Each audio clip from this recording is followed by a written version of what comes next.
Hello there, it's me again, Ma'am Ruby, and since we are about to have our third quarterly exam, here's a quick review of all the lessons we have discussed for this quarter.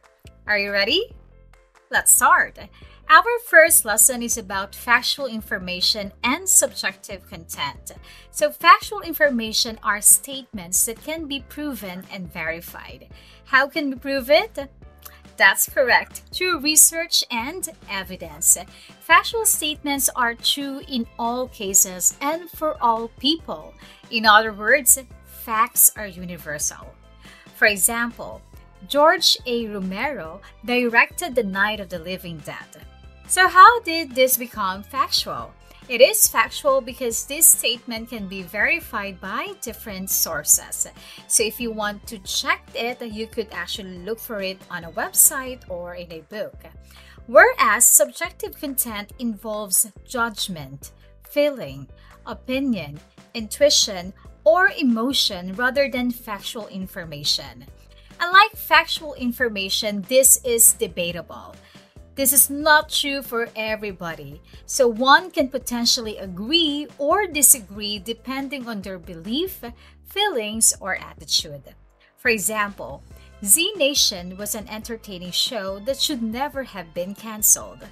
So why is this subjective? Because this involves an expression of a person's belief or feelings. Not everyone agrees that Z Nation was an entertaining show. Hindi naman natin masasabi na lahat nagustuhan ang Z Nation, right? Also, a very good way for us to easily determine subjective content is to look at value or judgment words such as adjectives. In this example, the word entertaining is a judgment word. So if you see one of these in a statement, then the view being expressed is likely subjective. Now, our second lesson talks about bias and prejudice. So bias is a tendency to present or possess partial viewpoint. So this is our inclination for or against one person or group, especially in a way considered to be unfair. So it goes two ways. Pwede tayong bias towards or bias against someone or something. It is biased towards if naniniwala tayo that some ideas, people, etc. are better than others. So we are in favor of them. Bias against is the opposite. So we feel that some ideas, people, groups, etc. are worse compared with another na minsan nagiging unfair na siya. For example, a judge who is related to a particular politician dismissed the case against his relative. So the judge here is biased towards his relative. Another example, an employer is biased against women. He promoted a man over a more deserving candidate. Prejudice, on the other hand, is an opinion formed before getting to know relevant facts about the case or situation. So it is an assumption or an opinion that is not based on actual reason or experience. Kapag minsan, people make judgments even without knowing the person or fully understanding the situation. That's prejudice. And prejudice can be based on factors like religion, gender, age, social class, and race. For example, the citizens did not vote for a particular candidate who did not graduate from high school kasi they already made some judgment that he is not capable of leading because of his educational attainment. Another example is a black man found it hard to be liked by his fiance's parents because they already have assumptions about him simply because he's black. The main difference between bias and prejudice is that bias is an inclination for or against a person, idea, or thing, especially in a way considered to be unfair, whereas prejudice is a preconceived notion that is not based on actual experience or reason. Our third lesson is about multimodal text and viewing. So let's start with multimodal documents first. Of course, when we say multi, it means many. Multimodal refers to any form of communication that utilizes more than one mode to convey a message, such as combining written text, audio, still images, videos, use of space, and so on. So for example, a book of poetry is not multimodal, but if you add pictures to the book, then it becomes a multimodal text. Multimodal text can be live or digital. Websites, PowerPoint presentations, digital stories, animation are digital multimodal text, whereas theater, dancing, and storytelling are all examples of live multimodal text. At this day and age, we often view multimodal text. So what do we mean by viewing? Viewing is an active process of attending and comprehending visual media such as television, advertising images, movies, diagrams, symbols, photographs, videos, drama, drawings, sculpture, and paintings. So viewing is like reading. It's about analyzing, evaluating, and appreciating visual or multimodal text. And viewing is an active rather than a passive process. And that is why there are 3 stages to viewing. The first stage is what we call pre-viewing or before viewing. So here you prepare to view by activating your schema. This is your prior knowledge that you have about the topic. You also predict, speculate, ask questions, and set a purpose for viewing. During viewing, here you view the visual text. So you are trying to understand the message. You are trying to make connections, interpret, summarize, pause, review, and analyze. After viewing, at this stage, you will be given opportunities to respond or to react personally, critically, and creatively to visual text. It could be through reflecting, evaluating, or creating. We also talk about fact and opinion, which is quite similar to our first lesson. So a fact is a statement that can be verified. It can be proven true or false through objective evidence. An opinion, on the other hand, is a statement that expresses a feeling, an attitude, a valid judgment, or a belief. It is a statement that is neither true nor false, or it may feel true for some but false for others. So this is just the same with factual information and subjective content. Now let's move forward to main idea. The main idea is the author's message about the topic. So the topic is the person, the place, thing, or idea being written about. It is often expressed directly or it can be implied. Supporting details are the additional information that explain, define, or prove an idea. Let's look at this example. Lenny is an excellent student. She is intelligent, she is responsible, Lenny always does her homework, and she is never late for class. As a result of her hard work, Lenny is one of the best students in school. So sino o ano ba ang pinag-uusapan in this paragraph? That's correct. It's Lenny. So si Lenny yung topic ng paragraph natin. Now, what does it say about Lenny? What's the main idea? It says that Lenny is an excellent student. So the first sentence is actually our main idea. Now, what are the supporting details? What makes Lenny excellent? So what are the reasons? Number 1, she is intelligent. Number 2, she is responsible. And Lenny always does her homework and she is never late for class. So all of these statements are supporting details, proving that Lenny is an excellent student, right?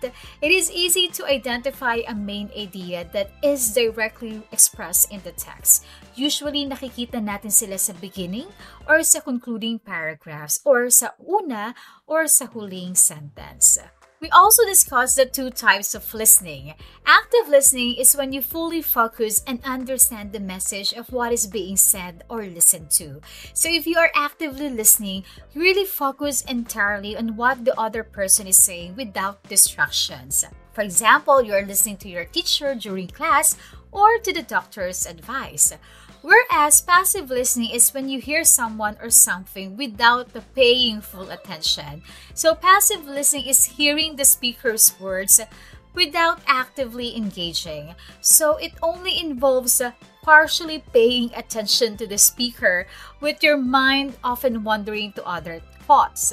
For example, you are passively listening to music while doing household chores or turning on the radio while driving. Now let's talk about logical fallacies. A fallacy is a kind of error in reasoning. It is also a false or mistaken idea. So there are many types of logical fallacies, but in this quarter we only explore the three, starting with the faulty logic. So it is a kind of persuasive technique used when making statements with imperfect reasoning or in the absence of sound judgment. Remember that an argument is usually composed of two parts: the claim or the conclusion and the premises or the reasons. So faulty logic, we support our claim or conclusion by using unsound, imperfect reasons or premises. For example, all flight attendants are tall. Nika is a flight attendant, therefore she is tall. Here, the writer reaches conclusions from a limited number of facts. He believes that all flight attendants are tall. So dito pa lang sa word na all, kita nyo na kung gaano ka-imperfect yung reasoning. Okay? Another example here is, I am a hardworking student. I will do my homework after watching Netflix. So in this example, the writer states a position that contradicts an earlier stated premise. So magkaiba or contrasting yung dalawang statements. I am singing aloud and it rains hard. So there is no connection between the singing and the rain. So there are two events happening at the same time, and then there is an assumption made na yung one event causes the other event. Next, we have unsupported fact. Unsupported fact is not upheld by evidence or facts, making the claim unsupported. So these are claims that don't use any reason to support their claim. That's why they are unsupported.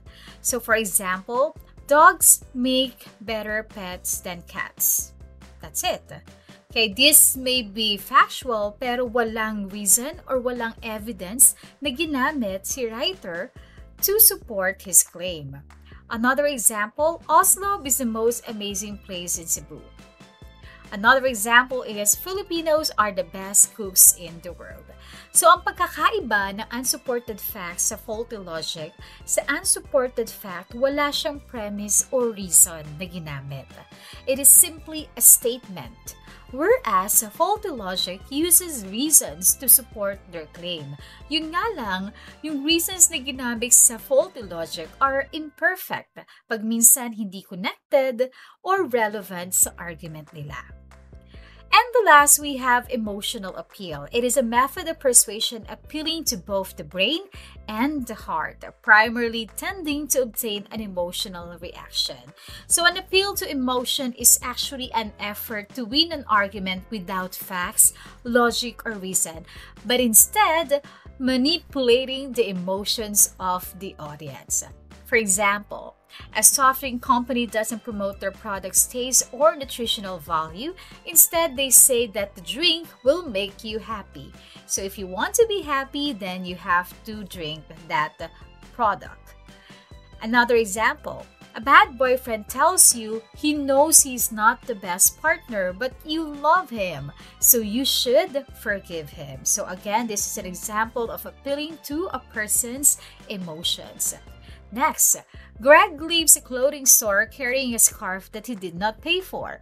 When security stops him, he explains to them that he has just been so distracted lately. His mother is very ill in the hospital. So in the last lesson, we discussed the points that we should take into consideration to check the validity and reliability of information. The first is, who is the author of the source? So this question points out the credentials of the author? Is he a person or an organization? Is he or she a recognized expert in the field? Or are they representing an organization? So if so, what is the organization's mission and goals? So credible sources are written by authors respected in their fields of study. The second question is, how did the source get its information? So this question refers to the references used in the source. Ano ba yung ginamit na references ng writer to support his claim? Gumamit ba siya ng supporting studies, statistics, research? Do they look like reliable sources of information? Does it look like the author is citing the source correctly? And lastly, what if the source you found doesn't have references? So this question pertains to further checking the validity of the source. Dito na yung kailangan natin mag-fact check ng information using other ways. For example, you are reading a news article and then nakita nyo na may mga quotes na ginamit yung writer coming from experts in the field. So what you could do is you could look up the name of those experts online and check or see if there are other information that you can find about him or her. Or you may look at different articles about the same topic. So all of these are the things that you have to consider in verifying the validity and reliability of sources. And that concludes our review. If you feel that you need more information, you can check our old videos about these topics. Again, this is just a review, so hopefully this helps. Good luck everyone, and I'll see you next time.